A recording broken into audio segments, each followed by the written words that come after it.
When most people think of Appalachia, they think about bluegrass music, wildlife, the Blue Ridge Mountains.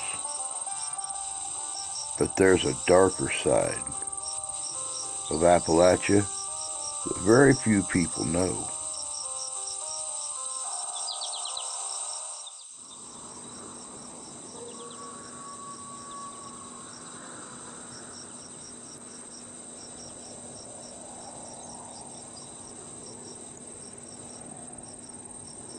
Hello guys and gals, it's your buddy Drew with Living History's Mysteries and Three-Eyed Raven Productions. You know, when most people think about Appalachia, the Appalachian Mountains, they think of the beautiful natural scenery, they think of the wildlife, they think of that blue haze that hangs above the mountains. But there's a darker side to Appalachia. Strange lights in the sky, noises being heard from the forest,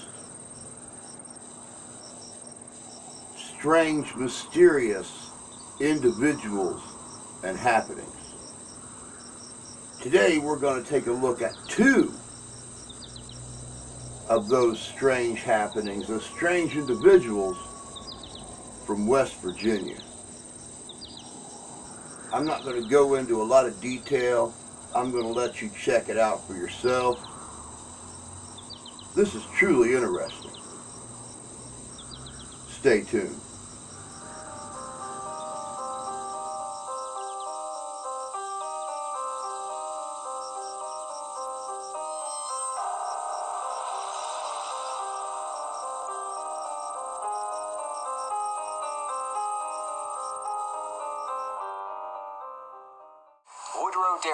Was a typical Appalachian man and salesman for a sewing company who lived in Mineral Wells, West Virginia.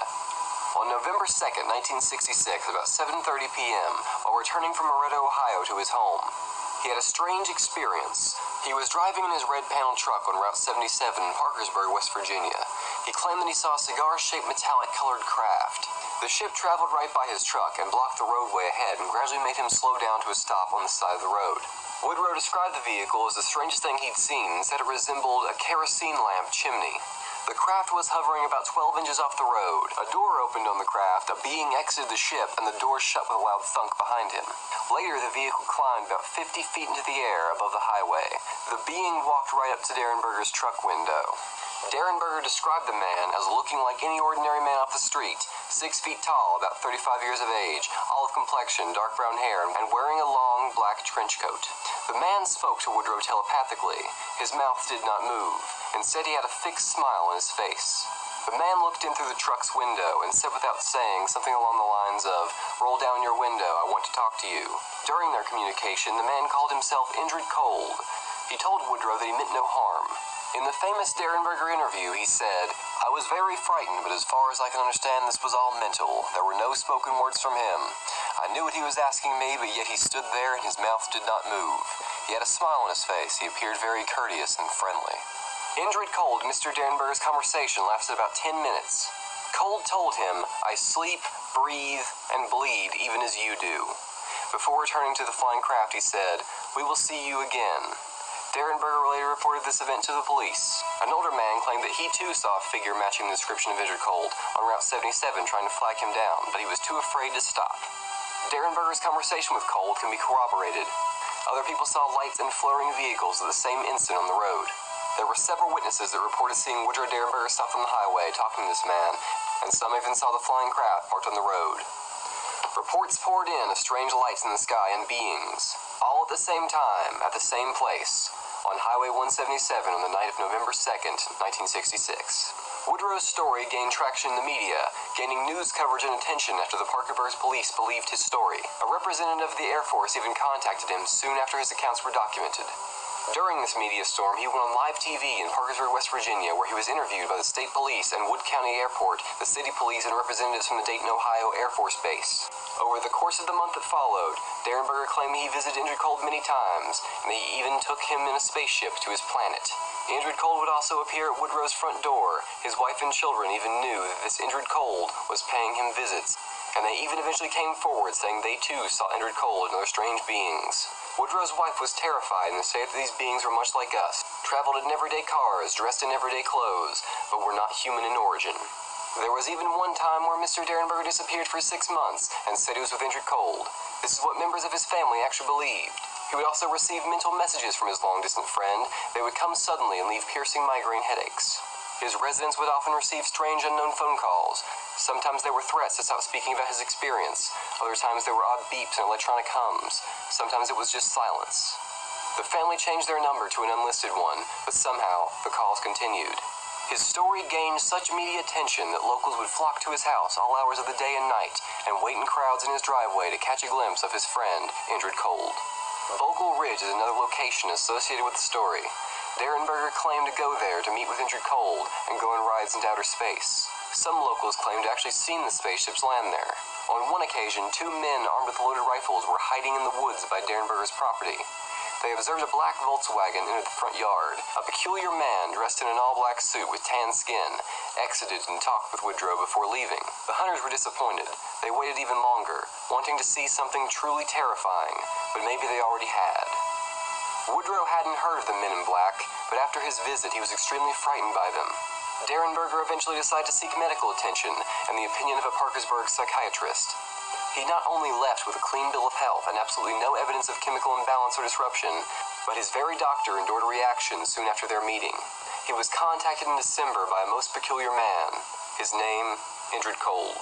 He doesn't reach out by phone, but telepathically. This experience didn't just negatively affect Woodrow Derenberger himself, but his family and his close friends. It came by the way of years of harassing phone calls, people trespassing on his property, ridicule, embarrassment, job loss, friend loss, headaches, and depression.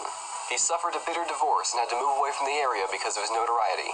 He would later tell how his writings would disappear from his locked house, and letters he sent would never reach their destination. He felt he was being watched. He moved away to escape his past and lived elsewhere for a long time. Years later, he moved back to the area and passed away in 1990.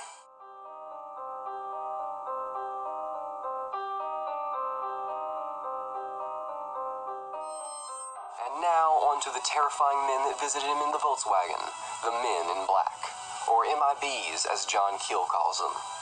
John Keel, the main investigator of the Mothman, would often say, "Watch your back for the Men in Black." The Men in Black, or MIB, were unknown persons that frequented the small town of Point Pleasant, West Virginia, usually dressed from head to toe in black suits, white shirts, black ties, and black shoes, which all appeared to be in perfect appearance, but yet completely out of style for the time of 1966. They were known for attempting to threaten witnesses and reporters of strange occurrences such as the Mothman into silence. They were sometimes thought of as damage control, as if their job was to contain and stifle information from getting out to the public. Not only did they visit reporter Mary Heyer and question her about the creature, but one of them threatened Mothman witness Connie Carpenter with a vague threatening note reading, "Be careful, girl, I can get you yet," and ripped her blouse while trying to pull her into his car. When Mothman witness Fatal Whit Laporte and her brother tried to return to the TNT area a few days after their sighting, it was blocked off by 2 men in black who would not let them enter. Their hair is jet black and shiny, and their skin is said to be without blemish or even almost translucent. Strange eyes sometimes covered by dark sunglasses, and movement that appeared to be sometimes robotic in nature.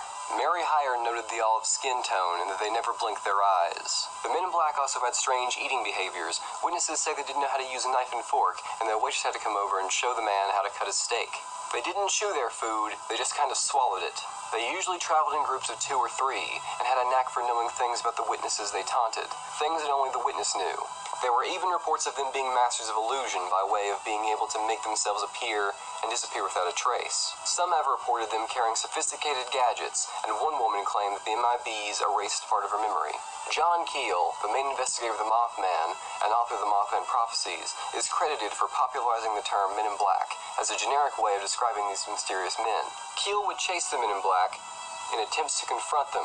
He had local police in many towns looking for them. When he was in West Virginia and Ohio, people would call his hotel room and tell him that the MIB were there. He'd run over to the location, but they would be gone by the time he arrived. The MIB mainly drove in Cadillacs until John Keel started doing articles about the MIB driving these cars.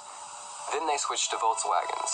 The strangest thing about the vehicles is that they were late models, usually from the 40s or 50s, but they would look entirely brand new. One night in January 1967, Mary Hyre was working late at her office in the county courthouse, and an unknown man walked in the door. He was described as very short and had strange eyes covered by thick glasses. He had long jet black hair, cut squarely like a bowl cut, and spoke in a peculiar, low, halted voice. The man asked for directions to Welsh, West Virginia, and kept getting closer and closer as he talked. His eyes stared almost hypnotically. He questioned her, asking what right she had to print these stories in the paper. Mary was alarmed and scared, so she summoned the newspaper circulation manager to her office. She said that at one point in the discussion, she answered the telephone and noticed the little man pick up a ballpoint pen from her desk. He looked at it in amazement as though he'd never seen it before. Then he grabbed the pen, laughed loudly, and ran out the building. A couple of weeks later, Hyre was crossing the street near her office and saw the same man. He appeared surprised when he realized she was watching, and so he turned away and ran towards a large black car that suddenly came around the corner. The little man climbed in the car and quickly drove away. During the Christmas week, after the bridge disaster, a short man entered Mary Hyre's office. He was dressed in a black suit and tie. He was not interested in the bridge disaster, but wanted to know more about the local UFO sightings. Hyre was too busy to talk with him, so she handed him a file of relevant press clippings instead. He was not interested in them, and insisted on speaking with her. She finally dismissed him from her office. That night, an identical described man visited the home of several witnesses in the area. He made all of them very uneasy and uncomfortable. While claiming to be a reporter from Cambridge, Ohio, he inadvertently admitted that he didn't know where Columbus, Ohio was, even though the two towns are just a few miles apart. Some MIBs even dress in Air Force or military uniform, but always with something just a bit wrong, such as the insignia being in the wrong place, wearing the wrong shoes, or driving a car that is not standard for a military officer. The cars they would drive had license plate that had never been issued to anyone. One woman in Wisconsin said she invited the officer in and offered him Jell-O. He tried to drink the Jell-O. These strange men impersonating officials are also referred to by the term Men in Black. Another strange occurrence that would be classified as MIB is the phantom meter readers, which is a man dressed in coveralls who would knock on the door of a house in the suburbs and say he'd come to read the electronic or gas meter. He'd go down into the basement and not come out. Eventually, after hours had passed, the owner of the house would go to check on him. Sometimes the man would be gone altogether, never to be seen again, even when there was no way out of the basement. Other times the man would just be starting up the stairs as he opened the door. Then there were the phantom photographers, who would drive up to a house of a witness who just had a baby and say they were professional photographers who wanted to take pictures. The new parents were delighted and agreed to have it done. The men would set up their equipment and take pictures, give the people a business card with neighboring town listed, then drive away and never return to sell them the photographs. These photographers would also take pictures of houses after the owner had been witness to something strange.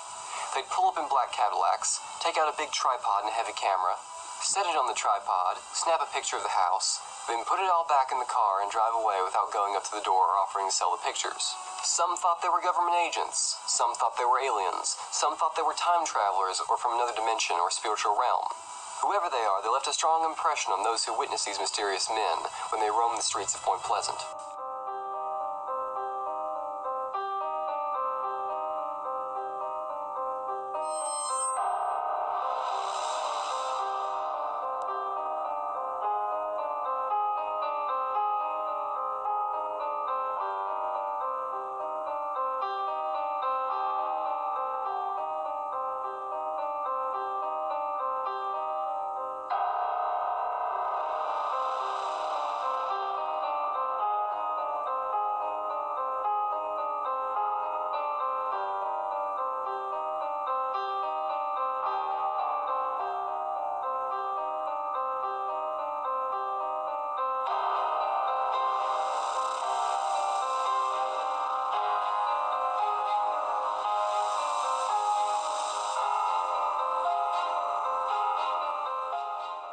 Welcome back.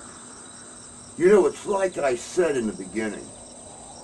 When people think about Appalachia, they think about how beautiful it is and how serene and calm.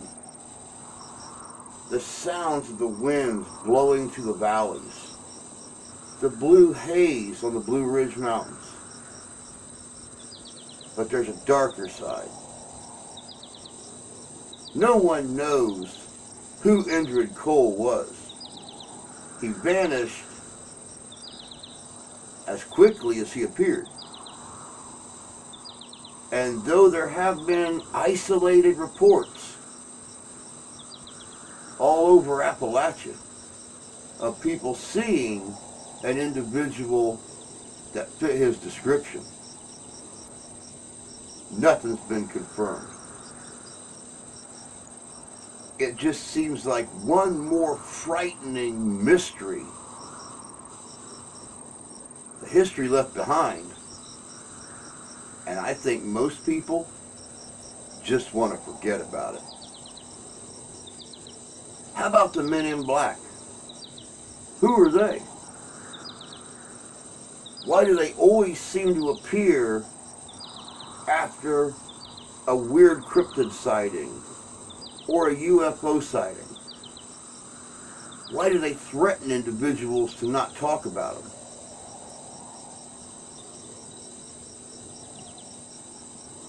The Appalachian Mountains has got some of the most mysterious areas of anywhere in the country, including the Rocky Mountains, the only place in the country actually older than Appalachia.